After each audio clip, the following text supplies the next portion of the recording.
They're fast, they're fun, and they're easy. Shrinky Dinks shrink. Watching them shrink is half the fun. Just color, cut, and bake. We have everything. Bears, caterpillars, dinosaurs, and our mascots. Anathar, Twisted Beholder Crime Lord.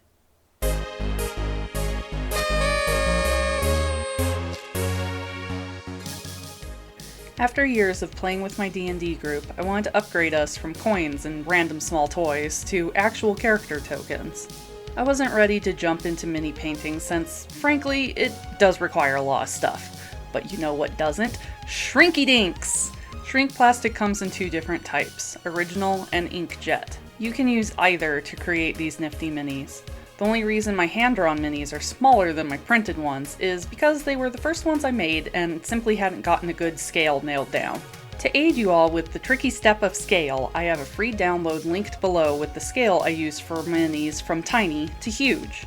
It also has a character that you are free to use in non-commercial projects, like trying for yourself how to build these shrinky minis. I'll be demonstrating on inkjet, but you follow the steps even if you're going with traditional media. Really the only difference is using a window or some sort of light to trace drawings, and you'll need to sand the smooth side of your paper so both sides will accept your coloring medium. I used Sharpies for outlines and colored pencil for shading on my traditional minis. Of course, the first step is getting a character drawn. Any illustration program will work. Krita and GIMP are both good free programs. Try a 3/4 perspective when drawing your character. If you draw straight on or to the side, the 2.5D effect will be much less dramatic. Remember, this needs a few different flat connection points to make it stable on its stand. Do everything you can to have at least 2 connection points, if not 3. Use tails and clothes to your advantage. If you are using my document for size help, the boundary box represents the outermost edge of the correlating base. You can push out of it, but it's recommended the connection points stay in the box so that you have a stable mini. For those who haven't drawn the backside of characters before, there's a really simple trick to this. Just copy the outline of the front, and maybe a few details, then fill it in as from the back.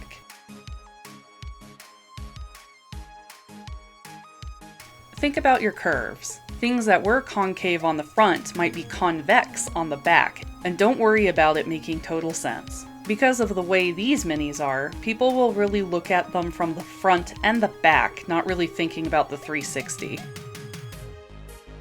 So you have your front and back drawing.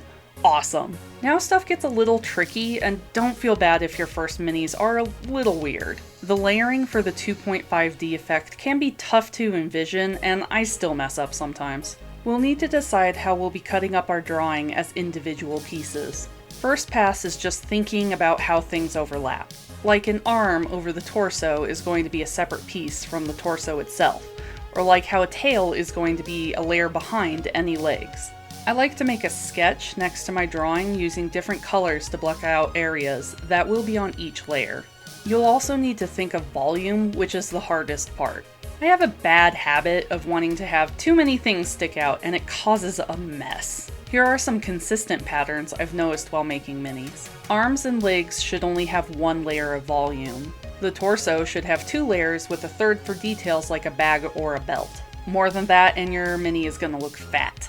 I like to use 3 layers for the head, often with the face being a layer in front of the torso. This gives it the focal point, and it just looks weird if it's even with the torso. Hands and feet will often be 2 layers thick, and I've never made a weapon more than 1 layer thick. It's important feet have at least 2 layers when I can, to make a wider, more stable connection to the base. Once you've got a good feel for how the mini will go together in 3D space, separate the pieces. I worry about the front first, and then the back. Another thing to do here is make voids. These are areas where you plan to have no color. This is because any medium, ink, marker, pencil, etc., are poor adhesives. If you glue on any colored area, you have a good chance of just pulling up the color instead of having 2 pieces stick together. It's easy to plan for. Any place where a top layer will overlap a layer beneath can be a void. This has the added benefit of saving ink. Once all the pieces are cut, arrange them on the sheet within the lines. Some printers have a wider or a taller printing space, but if you stay in the innermost boundary, you're unlikely to have your print get cut off. Make sure to set the front and back pieces on the exact same spot of the page. Pay attention to the resize percentage so that they stay a uniform size, and you just have to eyeball the placement. Now we have the last few things to prep for this print. One is to make a bleed outline. I do this because it's near impossible to make a household printer print front and back perfectly. It'll be off by a few pixels. If you add this extended outline to the back pieces, it'll make that shift nearly impossible to see, where a white gap will be noticeable. Next, we add dithering. This is because if we print this page at full color, it'll be way too dark once shrunk. You can also choose just to lower the opacity for a similar effect. Now before we print, save two files. One is only the front pieces and the base, and the second file is the back pieces, bleed layer, and most importantly, this one needs to be flipped horizontally. I save two files to make sure I don't save over the file I do edits on. We're finally ready to print. Print a test sheet first to make sure your files are right and you know how to flip your page for the printer correctly. And there we go. Be cautious and give it a minute or two to dry before you mess with it. Ink dries fast, but not instantly. Next step is simple, it just takes time. Cut out all the pieces. I use big scissors for comfort, small scissors for niggly areas, and X-Acto for spots I can't otherwise get. With the X-Acto, if you can start in a spot already cut out, you should be able to get a clean cut through the plastic. If not, like an enclosed area, just score it a bunch in the front and the back until you can poke it free.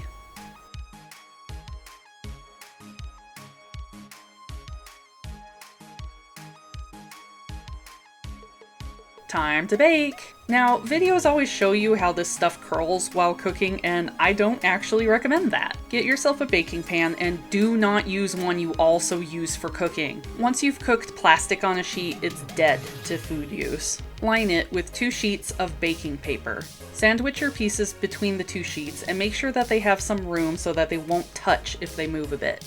I always recommend running a test first in case you accidentally burn it. Just bake some of your cutting odds and ends. Most of the time you'll be fine if you follow the instructions on the sheet brand you're using, but bear careful, then lose all your hard work. A few moments later. Now that the piece is done baking, immediately place it on a flat surface and smush it with a book. Old college books are finally good for something. After they've sat under a book for a few minutes until cool, give them a look. You should have a bunch of pieces about a third of the size of whatever they were before.